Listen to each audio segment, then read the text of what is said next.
Halo teman-teman, pada kesempatan kali ini kita akan belajar tentang mata juling. Nah, sebelumnya, apa itu mata juling? Mata juling atau yang biasa disebut dengan strabismus merupakan suatu kondisi di mana posisi bola mata tidak normal, tidak sejajar dan melihat pada arah yang berbeda. Nah, mata juling ini bisa terjadi pada anak-anak maupun dewasa loh. Namun, kita harus mengetahui kenapa bisa seseorang menjadi juling. Pada anak-anak, faktor risikonya yaitu yang pertama, bayi lahir prematur atau kehamilan yang bermasalah. Yang kedua, mata plus yang tinggi. Yang ketiga, keturunan. Yang keempat, kebiasaan melihat yang terlalu dekat dan faktor pencahayaan yang salah. Sedangkan pada orang dewasa, faktor risikonya yaitu yang pertama, mengalami cedera pada mata atau kepala. Yang kedua, menderita stroke. Yang ketiga, menderita mata malas. Yang keempat, menderita diabetes. Dan yang kelima, kelainan vaskular. Nah, sebenarnya apa sih yang terjadi bila mata mengalami strabismus atau mata juling? Strabismus pada orang dewasa sering mengalami penglihatan ganda karena otak sudah terlalu terlatih untuk menerima bayangan dari kedua mata dan tidak dapat mengabaikan dari mata yang juling.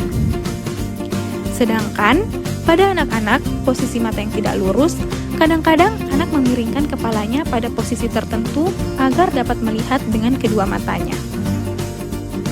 Setelah mengetahui itu semua, kita harus tahu apa saja jenis-jenis juling. Yang pertama, esotropia, di mana keadaan bola mata yang juling ke dalam. Yang kedua, eksotropia, di mana keadaan bola mata yang juling ke arah luar.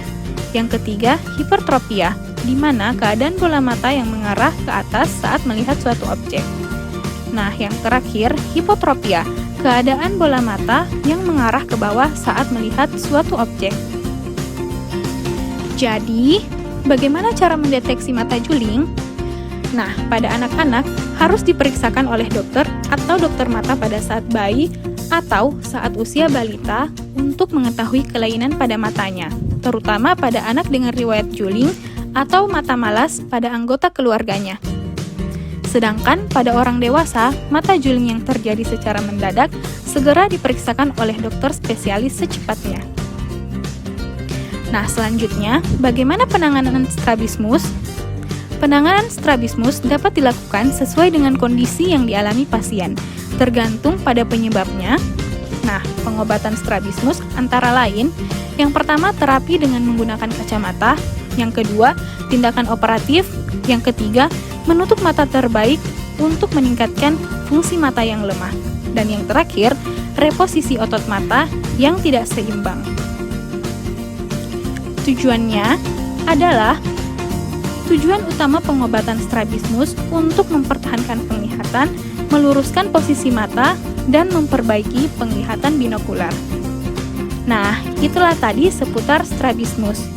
Yuk, kita sama-sama meningkatkan pengetahuan tentang strabismus.